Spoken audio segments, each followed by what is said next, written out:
Hello friends, स्मार्टो systems की जावा series में आपका स्वागत है। इस सेशन में हम जानकारी लेंगे एक्लिप्स के बारे में। एक्लिप्स को किस प्रकार से प्रयोग किया जाता है, इसके बेसिक ओवरव्यू को देखेंगे ताकि आने वाले सभी प्रोग्राम्स में हम आसानी से एक्लिप्स का प्रयोग कर पाएँ। सबसे पहले हमारे पास यहाँ पे एक्लिप्स का फोल्डर अवेलेबल है। मैं इसका एक शॉर्टकट क्रिएट कर देता हूँ ताकि मैं बार बार इस फोल्डर में ना आकर डायरेक्टली उससे ओपन कर लूँ। राइट क्लिक करें एक्लिप्स पे, सेंड टू डेस्कटॉप, और यहाँ से मैं इसे क्लोज कर देता हूँ। अब देखेंगे डेस्कटॉप पे एक आइकॉन अवेलेबल हो गया है जो शॉर्टकट है एक्लिप्स का। मैं यहाँ डबल क्लिक करके इसे ओपन कर लेता हूँ। वर्क स्पेस डिफ़ॉल्ट ही रहने देता हूँ अभी और ओके कर देता हूँ। मेरे पास यहाँ पे एक्लिप्स ओपन हो गया है। लास्ट टाइम मैं जिस प्रोजेक्ट में काम कर रहा था डिफ़ॉल्ट रूप में इसने उसी को खोल दिया है, लेकिन मैं सब कुछ यहाँ पे ओवरव्यू के रूप में क्लियर करना चाहता हूँ ताकि एक्लिप्स में काम करते समय हमें कोई प्रॉब्लम ना आए। यदि आपके पास कोई प्रोजेक्ट ओपन नहीं है तो कुछ इस तरह की स्क्रीन आपको एक्लिप्स में दिखाई देती है। एक्लिप्स में काम करने के लिए सबसे पहले आपको एक प्रोजेक्ट डिफाइन करना पड़ता है जिसके साथ आप आसानी से काम कर पाएँ।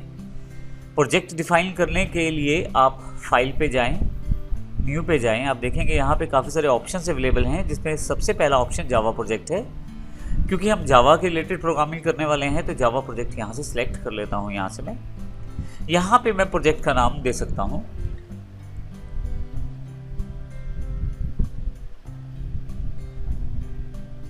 मैं यहाँ प्रोजेक्ट का नाम फर्स्ट प्रोजेक्ट दे देता हूँ। लोकेशन वही रहेगी वर्क स्पेस की जिसमें मैं डिफ़ॉल्ट रूप से काम कर रहा हूँ। अब यहाँ से रन टाइम एनवायरनमेंट चूज़ कर सकते हैं। यहाँ पे JRE की सेटिंग्स दी गई हैं जिसका अर्थ है जावा रन टाइम एनवायरनमेंट। क्योंकि मैंने यहाँ पे जावा स्टैंडर्ड एडिशन का सबसे लेटेस्ट वर्जन जो कि 1.8 है डाउनलोड किया है, तो मैं इसके साथ इसे एग्जीक्यूट करना चाहता हूँ अपने सभी प्रोग्राम्स को। लेकिन यदि आप चाहें तो पहले से डाउनलोड किए पिछले वर्जन्स के साथ भी आप अपने प्रोग्राम की कंपैटिबिलिटी चेक कर सकते हैं। अर्थात पहले से जो वर्जन अवेलेबल हैं जावा के, अगर वो भी आपके पास इंस्टॉल्ड हैं तो उनके साथ भी कंपैटिबिलिटी आप वर्कआउट कर सकते हैं। अभी मैं यहाँ पे 1.8 ही रहने देता हूँ। बाकी सभी ऑप्शन अभी डिफ़ॉल्ट रहेंगी। आने वाले समय में हम बारी बारी से इन सब के बारे में भी जानेंगे। मैं नेक्स्ट कर देता हूँ अभी यहाँ से। देखिए यहाँ पे एक फ़ोल्डर क्रिएट हो गया है फर्स्ट प्रोजेक्ट, उसके अंतर्गत एक सोर्स फोल्डर फिर से बना दिया गया है। ये ऑटोमेटिकली एक्लिप्स ने आपके लिए किया है। जितनी भी आपकी सोर्स फाइल्स रहती हैं जो हम टाइप करते हैं जावा फाइल्स के रूप में, वो सभी सोर्स फोल्डर के अंतर्गत आपको मिलेंगी आपके प्रोजेक्ट के अंतर्गत। और जब आप उन्हें कंपाइल कर लेते हैं तो फिर आपके इसी फोल्डर फर्स्ट प्रोजेक्ट के अंतर्गत आपको बिन के अंदर वो आपको फाइल्स मिलेंगी जो क्लास फाइल्स आपकी रहेंगी। तो इसका अर्थ ये हुआ कि जितनी भी सोर्स फाइल्स जावा फाइल्स हैं वो सोर्स फोल्डर के अंतर्गत, और जितनी भी आपकी क्लास फाइल्स हैं वो बिन फोल्डर के अंतर्गत आपको मिलने वाली हैं। यहाँ से मैं इसे फिनिश कर देता हूँ। जैसे आप फिनिश करेंगे आपके लेफ्ट हैंड साइड पे प्रोजेक्ट एक्सप्लोरर में यहाँ पे फर्स्ट प्रोजेक्ट के रूप में यहाँ पे अवेलेबल हो जाएगा एक फोल्डर। यहाँ यदि मैं इसे एक्सपेंड करूँ तो आप देखेंगे इसके अंदर दो सब फोल्डर्स हैं। सोर्स जिसमें हम अपने जावा कोड्स को डिफाइन करेंगे, और एक है डिफ़ॉल्ट रूप में जावा रन टाइम एनवायरनमेंट के द्वारा इंपोर्ट किया गया फोल्डर जावा JRE सिस्टम लाइब्रेरी, जो कि हमारे लेटेस्ट वर्जन से रिलेटेड है। अगर आप इसको एक्सपेंड करें तो इसमें आपको काफ़ी सारी फाइलें पहले से लोडेड मिलेंगी जो आपके जावा के कोड को चलाने के लिए आवश्यक हैं। अभी हम इसको भी डिस्कस नहीं करेंगे और इसको मिनिमाइज कर देता हूँ यहाँ से मैं। अब यहाँ पे आपके पास सोर्स फोल्डर क्रिएट हो चुका है। यहाँ पे हम लोग अपने जावा प्रोग्राम को डिफाइन कर सकते हैं।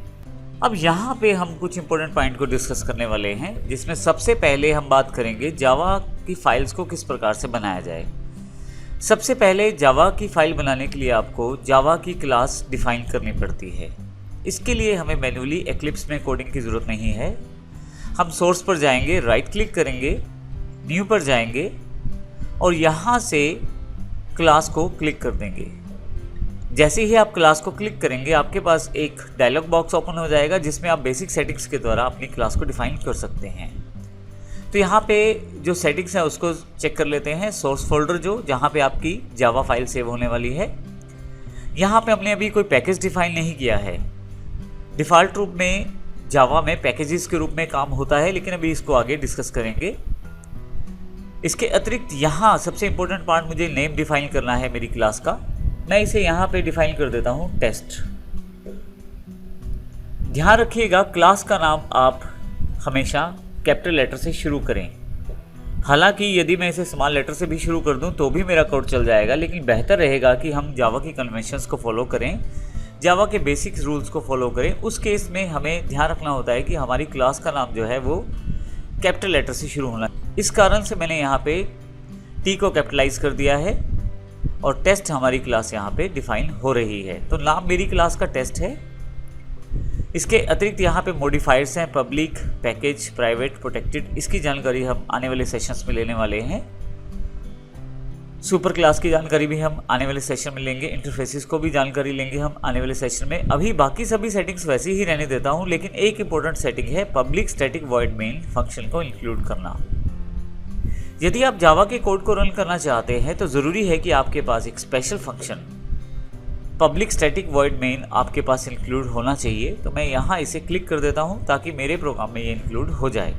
फाइनली फिनिश कर देता हूँ।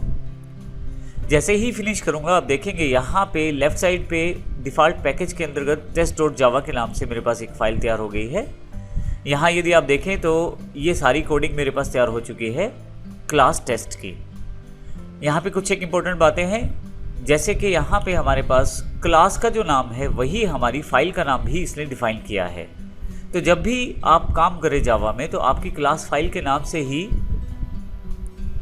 आपके पास आपकी फाइल का नाम होना चाहिए। जैसे मेरे पास क्लास का नाम टेस्ट है तो यहाँ पे मेरे पास फाइल का नाम भी टेस्ट ही है और सेम लेटर्स के अंतर्गत। यहाँ पे देखें आप, मेरे पास स्टैटिक वॉइड मेन एक फंक्शन अवेलेबल हो गया है। मैं अभी कोडिंग में नहीं जाता, अभी हम डिस्कस करेंगे कि एक्लिप्स में प्रयोग किस प्रकार से किया जाता है जावा को, और एक्लिप्स के बेसिक इंटरफेस की जानकारी हम इस सेशन में लेने वाले हैं। तो अभी मैं यहाँ पे एक default line print clear available कर देता हूँ ताकि मेरे पास आसानी रहे काम करने में। मैंने यहाँ पे एक लाइन ऐड कर दी है system.out.println और डबल कोट्स में स्मार्टो सिस्टम्स को इंडिकेट किया है। यहाँ पे अभी हम किसी तरह की क्लास की जानकारी या किसी भी तरह की फंक्शन की जानकारी नहीं ले रहे। अभी हम डिस्कस करेंगे कि हम किस प्रकार से एक्लिप्स में काम कर सकते हैं जावा के साथ। तो हमने अभी तक देखा किस प्रकार से हम प्रोजेक्ट डिफाइन कर सकते हैं, सोर्स फोल्डर के अंतर्गत किस प्रकार से क्लास डिफाइन कर सकते हैं, तो वो हमारे पास यहाँ पे अवेलेबल हो गई है। तो जब भी आप अपनी कोडिंग को डिफाइन करते हैं एक्लिप्स में तो उसे रन किस प्रकार से करते हैं। यहाँ पे मैंने एक छोटा सा प्रोग्राम डिफाइन किया है। किसी भी प्रोग्राम को रन करने के लिए यहाँ पे ऊपर की तरफ रन बटन अवेलेबल है आपके पास। यदि आप यहाँ ड्रॉप डाउन बॉक्स पे क्लिक करें तो यहाँ पे इससे रिलेटेड काफ़ी सारे और भी ऑप्शन अवेलेबल हैं। अभी मैं केवल यहाँ पे क्लिक कर देता हूँ रन पे, और यहाँ पे देखिए आपके पास सेव एंड लॉन्च का ऑप्शन आ जाएगा। मैं इसे ओके कर देता हूँ। तो आपके पास ये प्रोग्राम रन हो गया है। इसकी जानकारी मुझे यहाँ कंसोल विंडो से मिल रही है। नीचे की तरफ मेरे पास यहाँ पे एक कंसोल पैनल अवेलेबल है जहाँ पे स्मार्टो सिस्टम लिखा गया है, जो एग्जैक्टली मेरे पास आउटपुट थी मेरे प्रोग्राम की।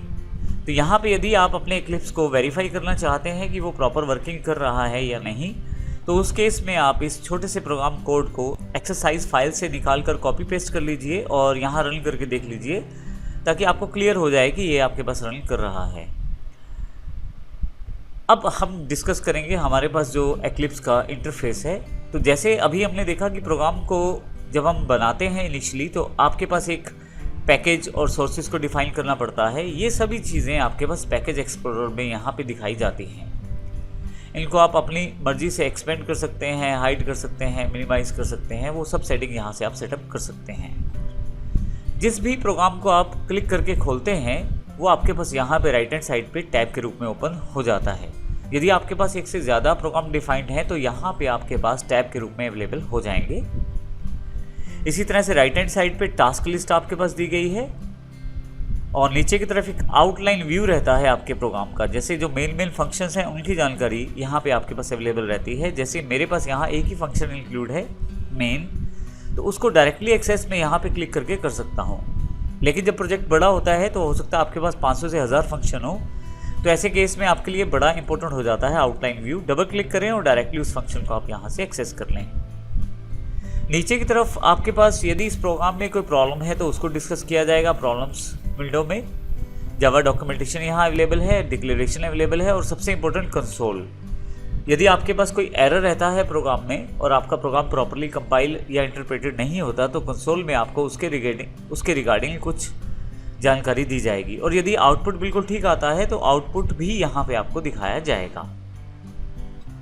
इसी तरह से यदि आप फाइल पे चले जाएं ऊपर की तरफ से तो यहाँ पे बेसिक ऑप्शन आपके पास अवेलेबल है। नई फाइल बनाने से रिलेटेड या नया प्रोजेक्ट बनाने से रिलेटेड आप पुरानी फाइल को ओपन भी कर सकते हैं अपने वर्क स्पेस से। और बेसिक ऑप्शन बिल्कुल वैसे ही जो एक नॉर्मल टेक्स्ट एडिटर के रहते हैं, जैसे सेव कर सकते हैं, सेव एज कर सकते हैं फाइल्स को। आप वर्क स्पेसिस को स्विच भी कर सकते हैं यहाँ से आप कट कॉपी पेस्ट इत्यादि जैसे बेसिक ऑप्शंस को वर्कआउट कर सकते हैं। सोर्स से रिलेटेड बेसिक सेटिंग्स यहाँ से की जा सकती हैं। रिफैक्टर आपके पास अवेलेबल है। नेविगेशन से रिलेटेड टूल्स आपको यहाँ मिल जाएंगे, जिससे आप यदि आपकी कोडिंग बहुत ज़्यादा पेजेस या लाइंस में कन्वर्टेड है तो आप यहाँ से आसानी से नेविगेट कर सकते हैं चीज़ों को। आप आसानी से सर्च फंक्शंस को प्रयोग कर सकते हैं इस सर्च मेन्यू के अंतर्गत। प्रोजेक्ट से रिलेटेड ऑप्शंस आपको यहाँ पे अवेलेबल हो जाएंगे, प्रोजेक्ट जहाँ से आप प्रोजेक्ट को ओपन कर सकते हैं, क्लोज कर सकते हैं और बिल्ड कर सकते हैं। आपके पास यहाँ पे रन एक इम्पोर्टेंट मेन्यू रहता है जहाँ से आप अपने प्रोग्राम को रन कर सकते हैं। जैसे कि हमने देखा था यहाँ पे रन बटन भी मेरे पास अवेलेबल है और मैं चाहूँ तो रन में जाकर यहाँ रन पे क्लिक कर सकता हूँ, या आप कंट्रोल F11 के साथ डायरेक्टली अपने प्रोग्राम को रन कर सकते हैं। अगर आप केवल डिबग करना चाहते हैं तो F11 से कर सकते हैं। इसके अलावा यहाँ पे रन हिस्ट्री अवेलेबल है और कॉन्फ़िगरेशन अवेलेबल हैं। सेकंड लास्ट मेन्यू विंडो में आपके पास काफ़ी सारे ऑप्शन हैं जो आप चाहें तो एक और एक्लिप्स ओपन कर सकते हैं नई विंडो से। मैं अभी इसे क्लोज कर देता हूँ। इसी तरह से आप एडिटर पे कुछ बेसिक सेटिंग्स को मॉडिफाई कर सकते हैं। यहाँ सबसे इम्पोर्टेंट है आपके पास विंडोज़ में पर्सपेक्टिव से आप सारे इंटरफेस को रीसेट कर सकते हैं। मान लीजिए किसी कारण से मैं टास्क लिस्ट को क्लोज कर देता हूँ, आउटलाइन भी क्लोज हो जाता है और ये फाइल भी क्लोज हो जाती है, तो मैं इन सबको वापस ला सकता हूँ। इसके लिए विंडो पे जाना है, पर्सपेक्टिव पे जाना है और यहाँ से मुझे रीसेट पर्सपेक्टिव क्लिक करना है। जैसे ही मैं येस करूँगा मेरे पास ये बेसिक टूल सभी वापस आ जाएंगे और बेसिक विंडोज़ के साथ। और ये जो फाइल है test.java, इसके लिए मैं पैकेज एक्सप्लोरर में जाकर डबल क्लिक कर दूंगा तो ये फाइल भी मेरे पास अवेलेबल है। कुछ एक्स्ट्रा हेल्प अगर आप चाहते हैं एक्लिप्स के बारे में तो यहाँ से वर्कआउट कर सकते हैं। तो अभी हमने इस सेशन में जानकारी ली किस प्रकार से एक्लिप्स को हम खोल सकते हैं, एक्लिप्स में अपनी क्लासेस को, एक्लिप्स में अपने प्रोजेक्ट को डिफाइन कर सकते हैं, अपनी फाइल को डिफाइन कर सकते हैं, रन कर सकते हैं। तो मैं उम्मीद करता हूँ यहाँ पे ये सब चीज़ें क्लियर हैं आपको। और अगले सेशन में हम जानकारी लेंगे अपने पहले प्रोग्राम के बारे में और इसके बेसिक कॉन्सेप्ट की जानकारी लेंगे कि क्या क्या चीज़ें हम जावा के प्रोग्राम में प्रयोग करते हैं और जावा के प्रोग्राम को किस प्रकार से रन करते हैं। धन्यवाद।